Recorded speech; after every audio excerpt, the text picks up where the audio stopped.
Today it's schnitzel time in Refika's kitchen. I would like to show you how to make a very easy, perfect schnitzel, crunchy outside, very juicy and soft inside. And secondly, now in Turkey there is a craze about this filled schnitzel, which has inside a smoked turkey ham, a bit of cheese, and a bit of salsa. 2 recipes in one video, very fast. We have 3 stations. The first station, the flour. To the flour, I add a bit of salt so that the outside layer also has this salty flavor. Secondly, an egg gets in. It could be either some cream or it could be some milk. Lighten the taste of the egg with a bit of milk. Again, a small pinch of salt also gets in. Third layer is normally the breadcrumb. Breadcrumb is a bit thin, so I would like to use panko for it, but panko by itself is a bit too thick. So what I'm going to do is beat it a bit, not to make as thin as breadcrumb. So 3 stations are ready. What kind of flour is that? This is all-purpose flour, but you can use whole wheat, but it will be a bit darker, and when the whole wheat is cooked, it has a little bitter flavor to it, but it's not bad, and the crunchiness don't reduce a lot. Finally, let's move to our chicken, and before that, heat my oil because it's going to take a bit of time. Now, here I have this chicken. I put it in the freezer for about 10 minutes to be able to cut it and shape it better. The second thing that will help me shape it better will be a freezer bag. Cut the bottom of the freezer bag and cut it from one side like this, so that when I beat it, it won't stick anywhere. This is a rather small breast. This is a really thick part. Sometimes they have another piece here. This doesn't have a big one like that. This is the thin side. So I'm going to start by opening the breast, not from the front, but from the back like this. I don't go back and forth with my knife. Then I turn the breast. Now, as you can see, it's more even. Because this part is rather thin, I'm just gonna start from here and have a cut. It becomes a piece like this, and then put it in. Wrap the plastic around, but I'm not gonna just like come to the edge. I have to leave some space on the side so that when it opens up, it has space. With something heavy, I have this beater, but we can do it with the bottom of a pan or even with something like this would work.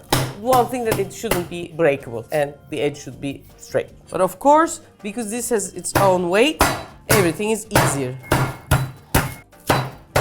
As you can see from here, some parts are really thin and see-through and some parts are really weak. This is not important, it's even better because sometimes it increases the surface area and makes it even crunchier and tastier. This looks very thin, but always when you put the chicken in the oil, it's gonna shrink and it's gonna get thicker. So I wanted to make it as thin as possible. And sometimes I like thin sides here and a bit thicker sides as well. So it has that crunchiness and it has that softness together. Now this is almost ready. One thing we have to do is put a bit of salt and a bit of black pepper, one side, and then I'm going to rub it like this. Voila, it can go to the first station, which is the flour with a bit of salt. Because this is really delicate, open it here and use the bag to put it in. Because once it gets floured, it becomes stronger so that some of the edges, which are quite thin, will not be ruined. And then I take it off. Here I put a bit of black pepper and salt again, and then continue. We take the extra flour off, we move it to the egg, and then I put the panko around. Now this is ready, I'm going to move it to here.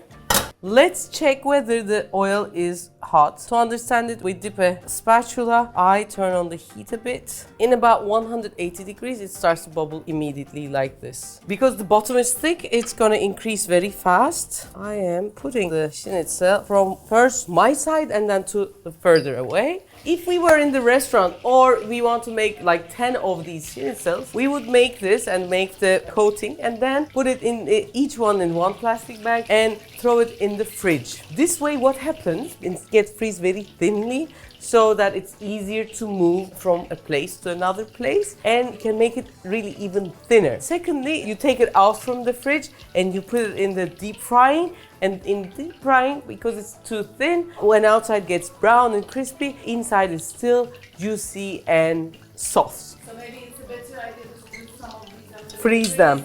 Yes. First moment when we take it off the oil, we have to go back and forth so that the oil really drips. Yes.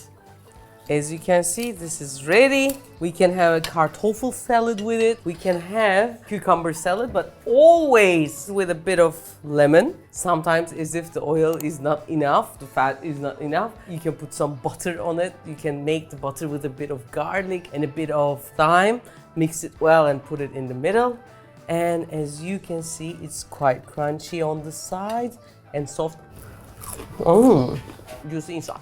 I'm going to make the second chicken the same way. One thing that is going to be different is going to be the filling. So I'll come to that point until then. After this stage, now we can put a bit of salt and a bit of black pepper on one side. And then we can put some smoked turkey, actually 3, on one side. I'm going to flip it. Then some cheese. It can be any cheese that can melt. On top, I have this salsa. You can have store-bought salsa or you can do mine. We have the recipe on the channel here. I think one of the very best salsas that I've ever eaten. If you don't have something like this, you can use barbecue sauce, Worcestershire, some kind of nice sauce that you really like. And some more turkey can get in. Also will increase its smoke flavor. Wrap it like this. Push the sides, maybe beat the sides a bit so that they come together. Because we didn't salt and pepper the outside, I open it and put a bit more salt, a bit of black pepper. Same for the other side. The 3 stations are again the same. First the flour, increases the surface area, adds a bit of crunch and layer, and helps the egg to stick. And then to the other side. And then the egg comes in. Sorry for not making this in a tray. If it was in a square tray with less edges, it would be better. There's no elegant way of doing this because it's really thin and delicate. We have to do it with the hands, no problem. We can deep fry it, but I can see a lot of people saying, Rifika, I'm not deep frying at all. Me either, I could say. I do it very rarely. At home, I don't do it anymore. I use my air fryer. Here, I put my air fryer in, make the panko stick, but I do not push it too much. When you push it to the meat, it soaks the juice of the meat. It won't be crunchy itself and the meat is gonna be drier. So I just put it in and it will automatically stick. And finally, bit of oil, not too much. I have the spray. You can do it with your hands. I do it with olive oil, a light one. I'm going to put it in. In 180 degrees, it's gonna start for about 20 minutes. It depends on your air fryer. Sometimes it needs 24, sometimes it needs 18 minutes. Have a look, turn it if you can and spray it on the other side as well. Then our schnitzel is gonna be ready. And I want to put both of them together for you to see the difference, whether it's worth it to use oil or not. We have it here. Ta-da-da-dum. Now, here we go. When we compare, okay, this is more like a golden color and nice and didn't soak. And it's a bit cold, but still very crunchy and nice. And when we look at this, okay, there are some change of color, darker some sides, but it is soft and as you can see, very, very, very juicy. It was 180 degrees for 20 minutes and I gave extra 5 minutes. And inside it's like this. It's nicely cooked and it's very tasty. Mr. Arpak, are you here? Always. Always. You want it from the middle or from the sides? From the sides. Ah, from the sides. Because Crunchy, it's you from- like yes, crusty and crunchy. It's like a pizza inside, by the way. So I'm going to give you a piece. And there is a corner, but there's also a filling. Thank you. It's flying hot, so be careful. Oh, it's very hot. My salsa has a bit of coriander in it, so it has that really nice smell. And a bit of lemon. That's it.